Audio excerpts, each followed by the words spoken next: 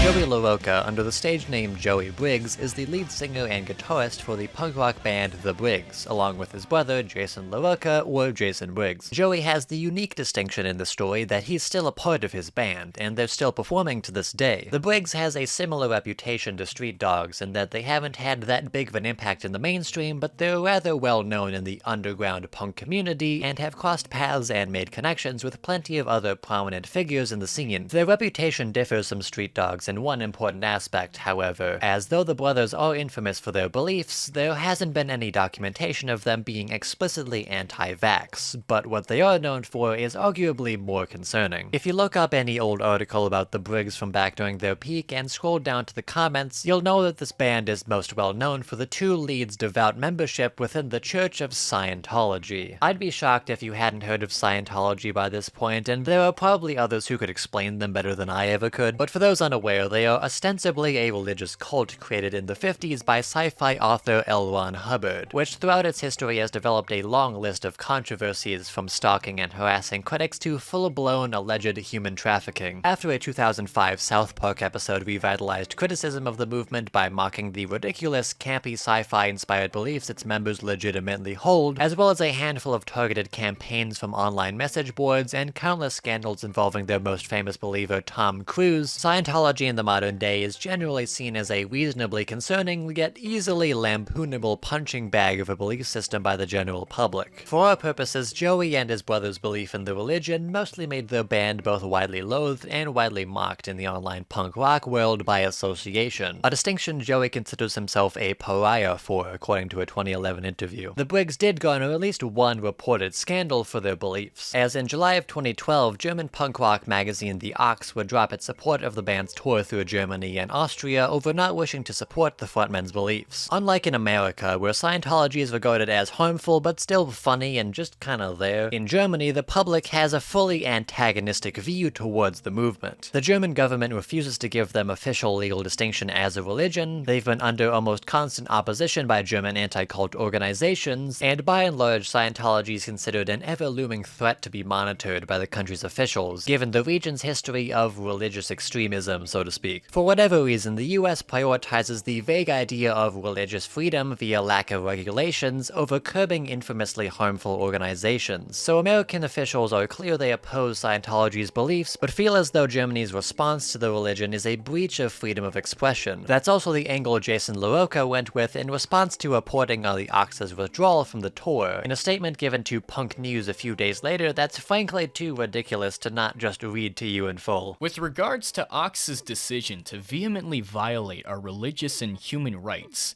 can you say attempted semantic rape? Evidently, prejudice and persecution are very alive and extremely well today. To witness the existence of such imbecilic ridicule and uninformed judgment in times of alleged awareness is quite nearly unthinkable. Alas, such is the case. Open wide, all ye robots, and prepare to be spoon-fed yet an additional helping of utter lies and ignorant propaganda from the powers that be. be they press, politicians, parents, or just plain old assholes. We'd like to encourage you to think twice about what you read. We believe there is yet a speck of humanity in the seemingly ever-declining human race, and we have faith that our fans and fellow artists are among those intelligent enough to see past the wool that's being forced upon their eyes. Our stance, for the record, we support and encourage tolerance for all.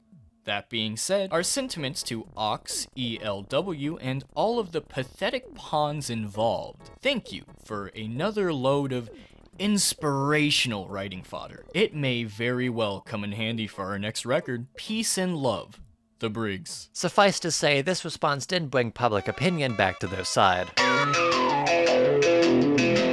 If you want a whole new higher level of direct support for Scientology, then you'll find it with our final figure in this tale, Greg Camp, the ex-lead guitarist and songwriter for 90s surf rock band Smash Mouth. I'd be shocked if you hadn't heard of Smash Mouth by this point, though unlike with religious cults, I'm uniquely qualified to explain the deal with this group. If you know me by now, then you should know that this guy's the reason I first learned about the story. Smash Mouth was formed in 1997 in California and quickly rose to fame in the late 90s with their breakout 1997 hit Walking on the Sun, and peaked culturally with their 1999 single All-Star, both through chart success at the time and a half-ironic legacy on the internet in the 2010s through association with the 2001 DreamWorks film Shrek. Camp was the main songwriter for all of Smash Mouth's hits, and essentially all of their songs until his departure from the band in 2008. According to Camp, he left the band due to him disapproving of the rest of the group's fixation on success and profitability. He was hesitant to let companies use the band's songs for commercial use, including with DreamWorks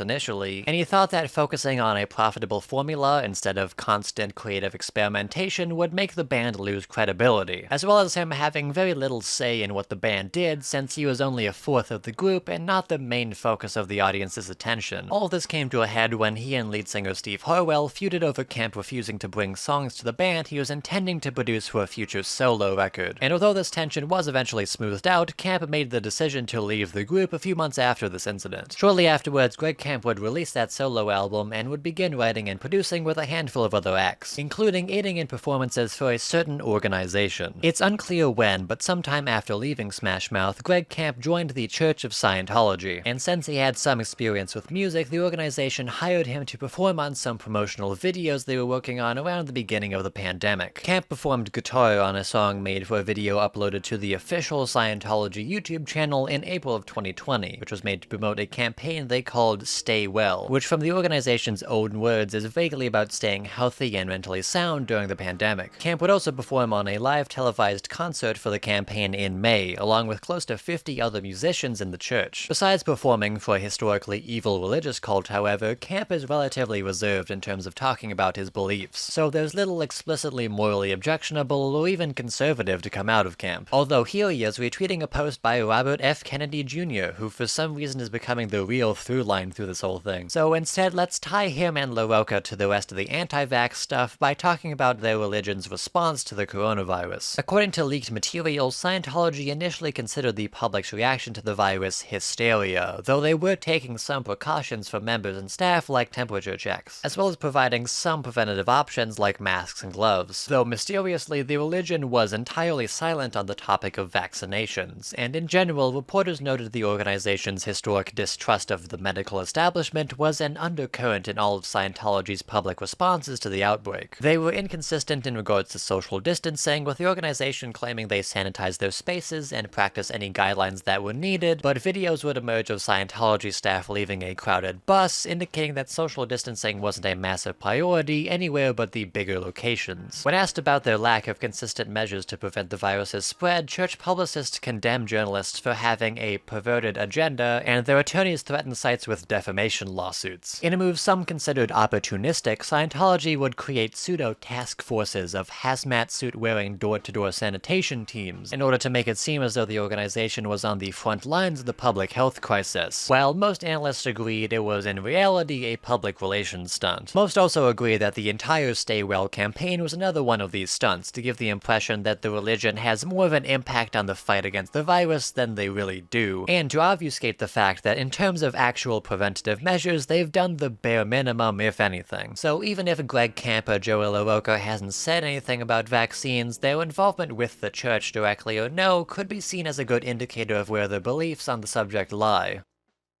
So, with all that being said, those are the figures that would eventually comprise rock's newest supergroup. 5 irrelevant or obscure performers, 3 of which are explicitly skeptical of vaccinations, of which 2 are kicked out of their bands for their beliefs, and 2 members of an infamously harmful religious cult, with one of them directly contributing to the organization's publicity stunts to distract from their inadequate and biased response to the virus. The answer to why they decided to join forces is fairly obvious, and the how is also relatively straightforward. They had all crossed paths with each other throughout various tours and collaborations. In fact, Barrett sang backing vocals on tracks by both The Briggs and Street Dogs. According to the band, Joey LaRocca was talking to Johnny Rioux, and the topic of Dicky Barrett's recent scandals came up, which instigated him calling Barrett to catch up on things, and in particular bond over their shared beliefs and their status as pariahs. And we were chatting about all this stuff, and we're like, man, too bad we didn't know, how much we had in common, when we were practically neighbors. When Barrett came to Los Angeles for an event and met up with LaRocca, he talked about potentially forming a new group, from which Joey got him in contact with Greg Camp. Barrett then recruited Pete Parada and Johnny Rioux, with LaRocca eventually joining as well after Camp shared some song ideas and Barrett asked to collaborate on a track, which eventually snowballed into full-time membership. The band had an online presence as early as December of 2022, but its first big push of publicity came when they got the support of the official Mighty Mighty Bosstones Instagram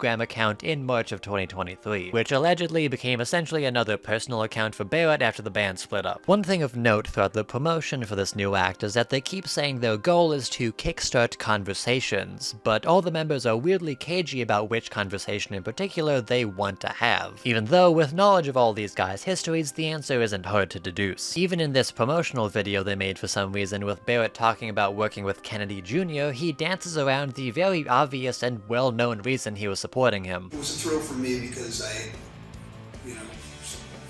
followed what he was doing and I backed and supported everything he was involved in. It's very clear through this promotion that despite all the context we went over, the intent with the Defiant isn't necessarily to be provocative, even if these guys in particular joining together is obviously in order to court a very specific audience of people who would follow them even after their scandals. Though regardless of this reluctance to say the quiet part out loud, with all of these people being somewhat infamous figures by this point, and since rock music journalism always favors scandal over substance, the press would naturally latch onto the concept of an anti-vax rock supergroup regardless. But of course, this has all simply been the backstory to what this has always been leading up to, which was the kind of music the Defiant would release. The group had released teaser clips of a handful of upcoming songs onto social media, but their true debut would come on August 18th, 2023, with the release of their first single, Dead Language. And before I talk about the song, I want to quickly do a bit of audience participation with you. Given all the information and context we've been building up throughout this video, I want you to take a guess as to what this debut song of theirs is about. I'd imagine you have some idea in your head about what kind of music these 5 guys in particular teaming up would produce, and in all likelihood that's what I thought it was gonna be too, but... The song's about how we're on our phones too much? Fingertips, literally. There's an app for everything.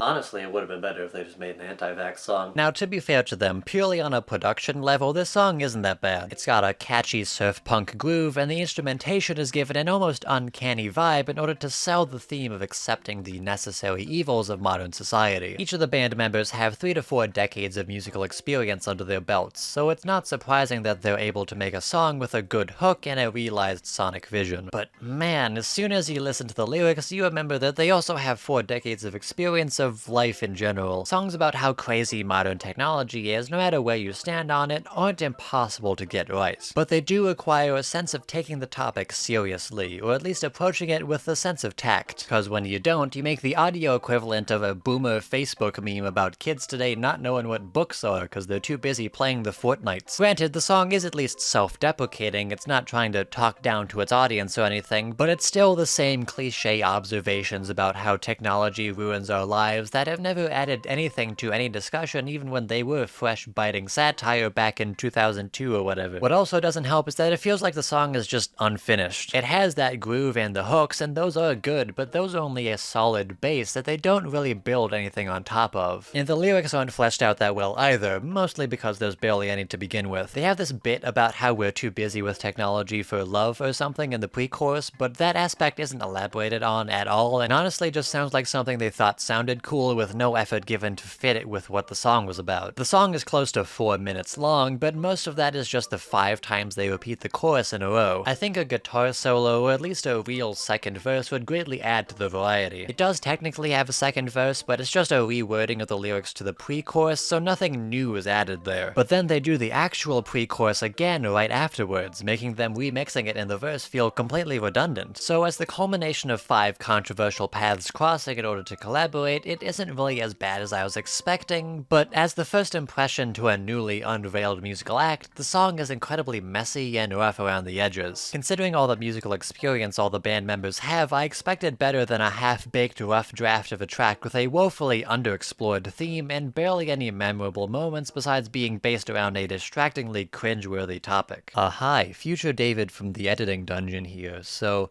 the entire time I was researching and listening to stuff from this band for the video, I kept thinking back to why Dead Language felt so out of place. Like, why would they make their lead single about how phones are bad and are like turning us into zombies or whatever? Until, out of the blue, just doing something unrelated, I found this tweet by Smash Mouth in May of 2018 where they're like recording stuff for an upcoming song, and if you look closely in the photo, those are just the lyrics to Dead Language. So apparently this song wasn't made for The Defiant. It was apparently a 2018 unreleased Smash Mouth song titled Dumb. So I guess the answer to why Dead Language felt so out of place was because it wasn't a The Defiant song, it was a Smash Mouth song. And I guess that also explains why this is by far The Defiant's best song, is because even like a late stage post-magic Smash Mouth is going to make stuff that is better than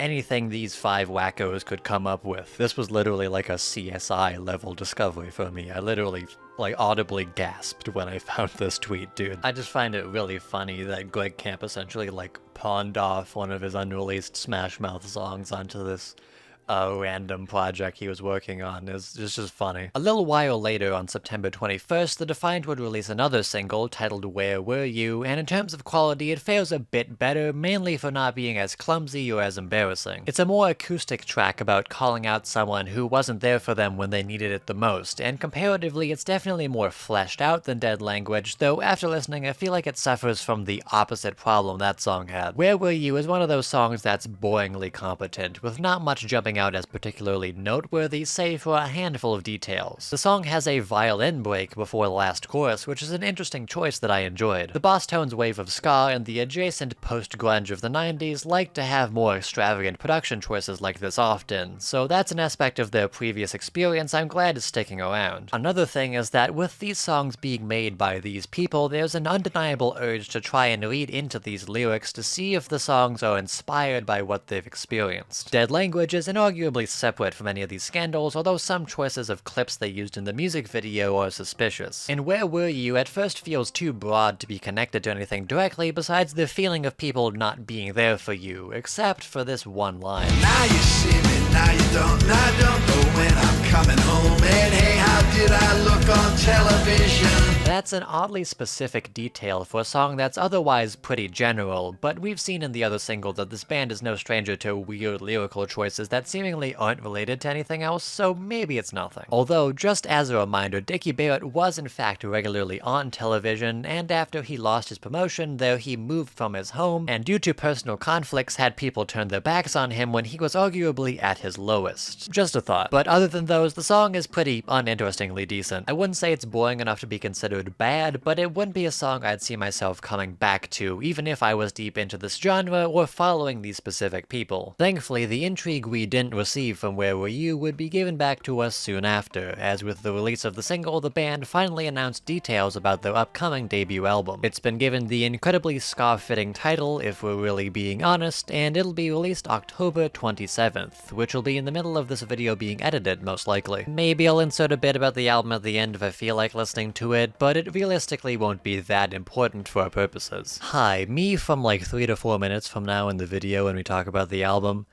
We're getting ahead of ourselves. And before you ask, yes, I was tempted to buy it, don't judge me. But the Defiant did give us one more single on October 20th to tide us over, titled Where Did Lady Liberty Go? And this one's probably the song we've all been waiting for, since it's the track where they finally build up the courage to talk about their controversies. In the year of our Lord 2020, I think that the month it was March. For humanity's sake, we were asked to partake and to break down the arc of the arch. Production-wise, Where Did Lady Liberty Go is essentially just Where Were You again. It chugs along at around the same pace. Structurally, in terms of song and melody, it's basically the same, except this one somehow has less of a hook, and it even does an orchestral break before the final segment again. Although it does have the distinction of being their first song to feature guest vocals from an outside musician, as the last verse is sung by Al Barr, who was formerly the lead singer of the Dropkick Murphys before getting effectively let go from the band in February of 2022, and who recently hangs around similar conspiratorial circles to the other members, including going on the same anti-vax podcasts Barrett has, where he says things like the government is putting tracking devices into the vaccines. But the production isn't the interesting bit, however. Obviously the real focal point here is gonna be the lyrics. First off, I love how these singles ramped up and how close to the line they're willing to go. Dead Language was completely unrelated to any of their controversies, Where Were You had some vague allusions to Barrett getting cancelled, and now there's this song where they call people sheep for taking the vaccine and outright name-check the downfall of the Mighty Mighty Bosstones. Although, even with the song literally being about the pandemic and the victim complex surrounding it, the lyrics are so overwrought with confused metaphors that the things they actually want to say are almost completely obscured. Instead of just flat out saying, I was cancelled for questioning the vaccine, they say, the silenced were silent, the sidelines were full, and the stands, they were standing room only.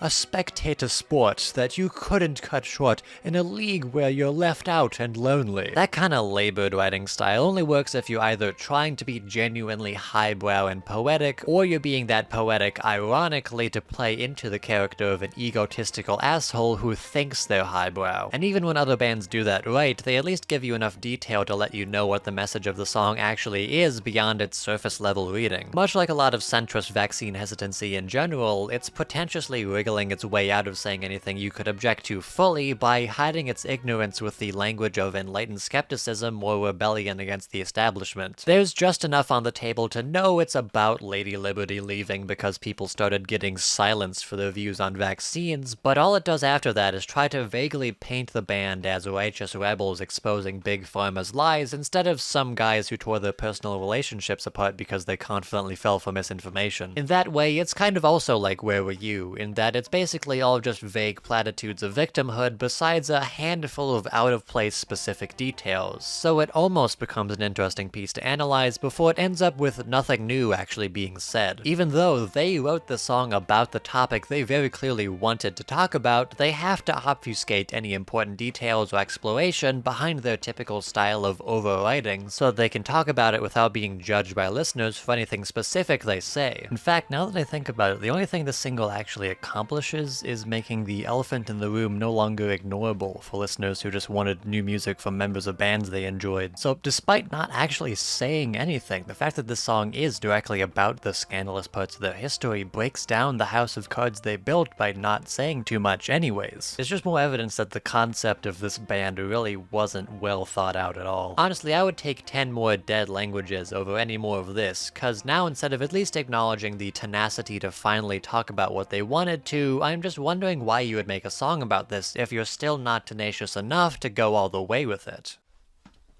Alright, fine, let's talk about this. Hi, as of when I'm recording this, the album just came out. It is the day when the album drops, and you know what? It's fine. I was right, it was pretty much more the same. It doesn't really, like, affect my thesis for this video or anything, but there are, like, interesting bits that I could talk about, but I don't want to. Like, there are things that I could say about this album, but mostly it's just the same, like, mid-surf punk talking about the vague idea of being, like, cancelled or being silenced for your beliefs or whatever. That, like, vagueness in the lyrics where it's clear they want to talk about the thing, but they can't talk about it because they're scared or something. That persists throughout the entire album.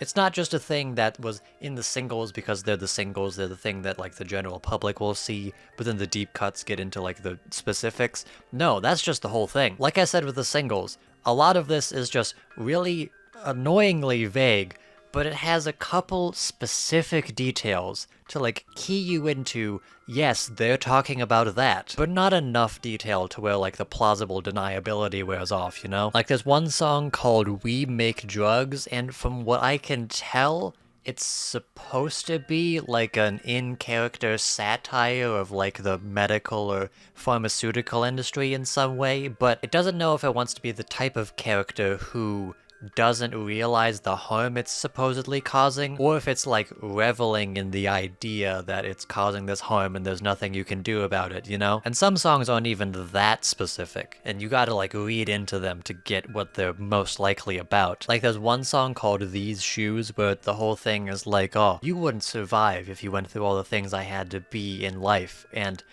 it's not clear, but it's very clearly about how Barrett was, like, cancelled and kicked out of his band. The ending song, It's Over, is also kind of like that, and there's another song called Like Flies, which I think might be about COVID vaccine-related deaths. The whole thing is supposed to be like, oh, look at them, they're dropping like flies, and you just gotta sit there and take it, because that's what the establishment wants. But just, like, the worst part about all of this is that it's very clear that the thing is the thing they want to talk about.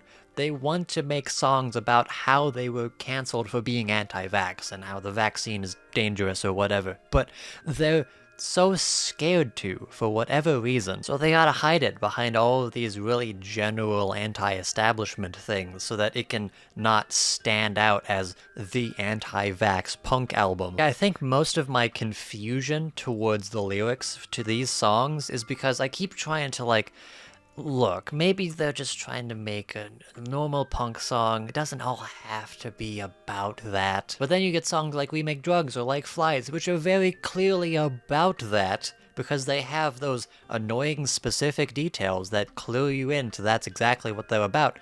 But then they keep being vague. Like, as I've shown in the video, these people want to talk about that. This is the thing they want to talk about in this album. But I guess they're too, like, non-committal or, like, scared to receive repercussions for the things they say, despite making songs about how you're gonna stand your ground for the controversial things you say. And before we go any further, I want to talk about something that was posted as the album dropped. It was an interview with Dicky Barrett by Spin magazine, and one part of it stood out to me as particularly interesting. Dicky asks that you judge the songs by their own merit. If you want to attack me for supporting Robert F. Kennedy Jr., fine. It's going to be very difficult for people to attack these songs because they're strong and they're good. So what I guess Barrett is trying to say is that, look, you can attack me, quote-unquote, for my views, that's fine, but you gotta attack the music for something else, because the music is separate from all of that.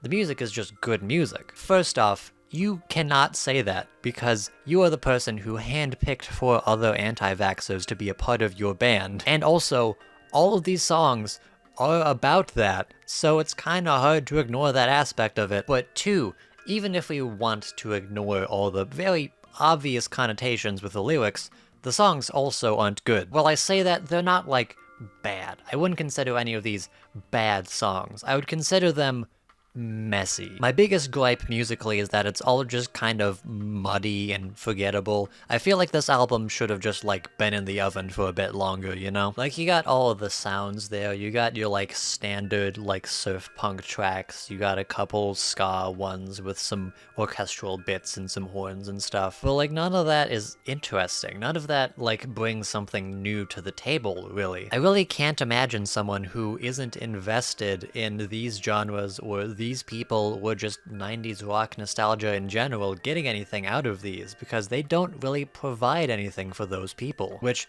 for the songs to be that unnoteworthy, the only thing that will draw your attention is gonna be the lyrics about how you think the vaccine is dropping people like flies. So like overall, this doesn't change my thesis in any way, really, but it just kinda adds more fuel to the fire of the issues with this band that we're talking about. They want to say these things, but they're self-censoring themselves so that they can be more marketable, I guess. But that's the thing that's ruining this music, because you don't have the confidence and the committance to the bit, you know? Either make songs about being anti-vax and lean into it, or just make good music unconnected to that. Giving us these little teases only makes it more annoying that you're not doing one of those two. But yeah, as you could tell, I didn't want to put a lot of effort into this segment because, word of advice for the video essay aspiring children out there watching this video, don't make retrospectives on things that are still happening. But yeah, in conclusion, the album is also weird. Take it away, past me. So overall, despite there being some interesting or funny details in these tracks, I'm honestly kind of underwhelmed by the first impression of rock's big new supergroup.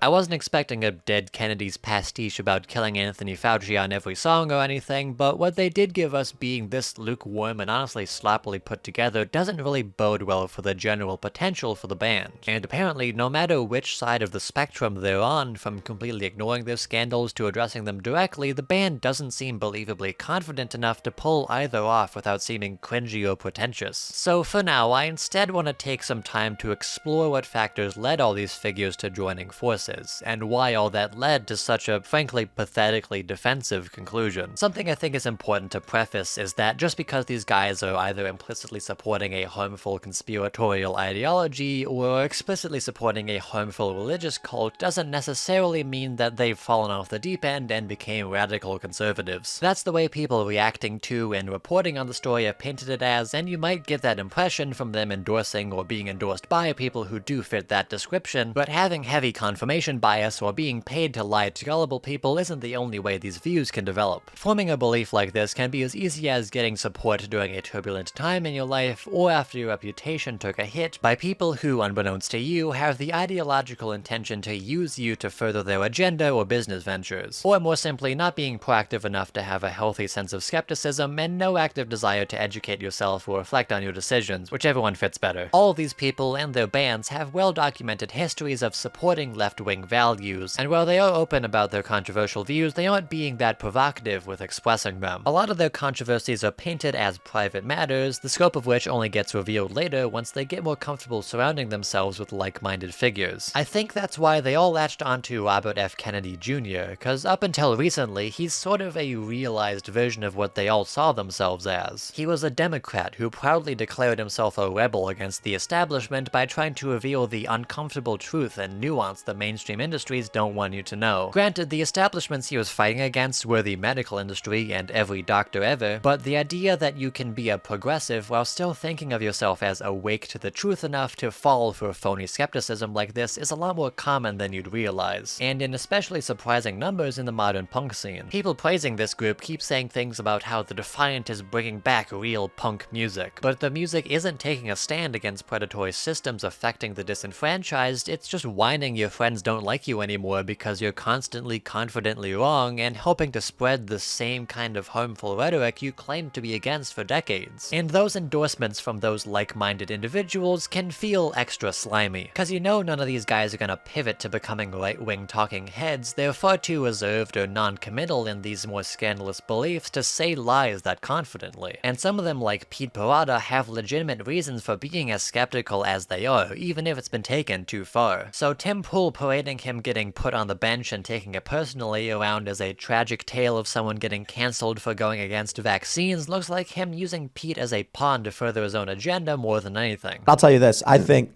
the Offspring guys are probably conservatives. I've been saying this, man. They have a song called Why Don't You Get a Job? I mean, the kids aren't all right. How about Hit That? It's the same for all those right-wing podcast weirdos interviewing Dicky Barrett after his band fell apart. Even if being anti-vax is a bad thing to perpetuate, they're still taking something personal that's clearly creating a rift between lifelong friends and milking it to demonize the left in order to build their own brand and sell vitamins or something. It doesn't excuse the harm that comes from endorsing this stuff, but there's still sympathy to be had if these are the kinds of people they're allowing themselves to associate with by continuing to be this non-confrontational yet headstrong about these issues. And I think the main issue is that they're continuing that reluctance to say what they want to outright into the music and the promotion. For some reason, they really like getting close to the line without saying the quiet part out loud, or making implications towards what everyone's already thinking about, instead of that just being subtext for how these guys decided to work together. These funny little hints are good for keeping them out of trouble, but in the same way that a kid would do when their mom tells them not to touch something, and they see how close they can get to it before she notices. They could have either committed to the bit and made music about being cancelled for going against the mainstream, or they could have completely ignored that aspect and made good music regardless of their backstory. But instead, what they're doing in the lyrics and their promotional material is the same thing they did during their scandals, cagily implying there's something going on behind the scenes while being afraid to say too much because they still know people will judge them for their views and decisions. And from what we've seen of them attempting to make songs directly about their scandal, even when they hand themselves the opportunity, they're too afraid to say anything behind a vague distrust of the establishment and a feeling of betrayal by the people who left them. And to be clear, that isn't me saying that the songs would have been better if they were directly tied to anti-vaccine rhetoric or Scientology, but the group doesn't have any of that conviction or confidence they would have had from leaning into one of the two extremes, so it almost feels like these guys are in over their heads trying to make this ragtag team of infamous figures work on its own merit by not saying too much in an attempt to play both sides. Even just as a normal rock supergroup, completely removed from all the political context, it's hard to say the music we're getting justified the hype from these musicians joining forces, or the gawking looks from publications leading up to their album's release. Let's be real, the only reason anyone's talking about this band is because of the histories of the people involved. Without the headline bait of 5 scandalous performers collaborating, they would just be another side project for dedicated aging 90s surf punk fans with one cringy lead single, and that's it really. No matter how you look at it, besides these guys getting a fun opportunity to collaborate with each other, which is also kind of hampered with all the elephants in the room, trying to make this band work with rock fans or the general public seems like something that simply wasn't thought through well enough to avoid these massive hurdles implicit in the idea conceptually. And in all honesty, I'd be shocked if this goes farther than maybe one more album before it just naturally fizzles out. And with all that being said, that was the tumultuous formation and, let's say, analyzable reveal of rock's new supergroup, The Defiant. It's weird how this video turned out to become almost a post-mortem for this band, despite their debut literally still happening as of me writing this video, but I guess that makes sense, cause even though the idea of this group could have at least gone over smoothly if they put a little elbow grease into it, that clearly isn't the case, so they were essentially doomed from the start to be nothing more than an oddity for music news sites before getting forgotten soon after. For me, besides getting to perform my weird hobby of over-explaining music scandals, the Defiant story gives a good opportunity to look into the two recent trends it's intersecting itself with. Artists riding off their bad reputations into commercial success is nothing new. Provocateurs have always existed ever since there was a mainstream to subvert. And more recently, with how flanderized and tribalistic American politics has gotten, it's no surprise that conservatives would boost songs and artists on the charts with messages that agree with their worldview. I don't think anyone in The Defiant is trying to deliberately ride off of that formula. I feel like even they know they're too principled and aren't deep enough into right-wing culture to build that devoted of an audience within it, though I doubt that they have zero idea that it's an option they could take. And with the ever-increasing scrutiny placed on public figures for their stances on social issues, the number of old rock stars who turn out to hold ignorant or harmful beliefs has also been rising in recent times, leading to public backlash, which leads into more of that persecution complex. Some of these stories aren't that surprising, like Aaron Lewis from Stained. Nu metal had the same issue with political leaning that punk did around that same time, where the genre stances are usually broad enough to where you could easily excuse all the explicitly progressive aspects of it to be a conservative who only appreciates the aesthetic of being a rebel or a man broken by society. Plus, Lewis nowadays is pretty infamous for not being the most respectable individual, and some other stories no one saw coming, like Alice Cooper or Dee Snider of Twisted Sister, as performers who regularly broke societal standards and were openly left-wing this entire time, and nobody expected headlines of them being transphobic to come out at any point. Although, much like with the members of The Defiant, these reports often over-exaggerate the artist's views and conflate having a one-off scandal with an entire change in political view. I don't think the one uneducated opinion they supported was enough to label them as wholly transphobic, though their responses to the backlash definitely didn't help anything. Illustrated by Dee Snider on Instagram bragging about being a proud moderate and chastising his trans followers for expecting fealty and total agreement in their allies after getting called out a single time. The issue isn't even with The View per se, it's a small thing that you can easily change. It's them getting as defensive as they got for a single incident that realistically wouldn't have been a big deal if they hadn't doubled down. If you're enough of a vocal ally to build your entire brand and artistic persona around it, you really should at least educate yourself on the topic enough to not fall for talking points like these. And that's the same sentiment I have towards all the members of The Defiant, even if unlike 80s glam metal, their support of progressive issues was almost always more subtextual. A better move for them would have been to do some re-evaluation, instead of unquestioningly tying yourself to these views to the point of driving personal relationships apart, and eventually starting a new band filled with all your peers with similarly dysfunctional reputations, and making a lead single about how Facebook is rotting our brains with zero trace of self-awareness. Well,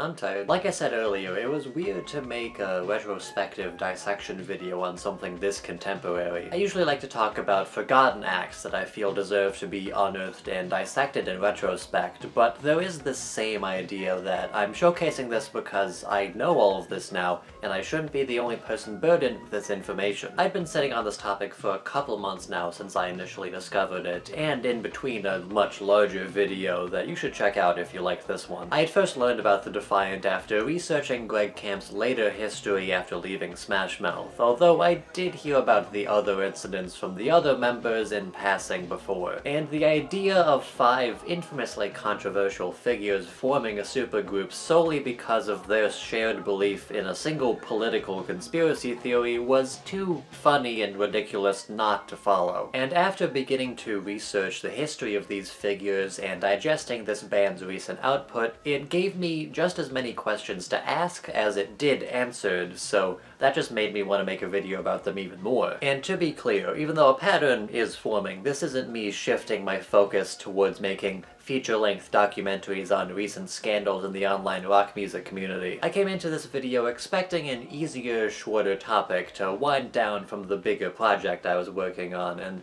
that was back when this topic was just a couple moments for context and one funny lead single. But after really hunkering down for this video, the band started releasing more of their stuff, and all of those had their own layers to it, and after researching the individual members, I found a ton of things that I felt were interesting enough to dissect. And then that just kept happening until this video became an hour long. I'm sorry. But now that that's all over, that's all I have to say about The Defiant, the latest oddity of the aging, politically moderate punk scene. So, I hope you enjoyed this video, and if you've ever been close to tragedy or been close to folks who have, then consider liking this video. And if you can say attempted semantic rape, I still cannot say that with a straight face, then consider subscribing on your way out as well. And I'll see you all in the next video.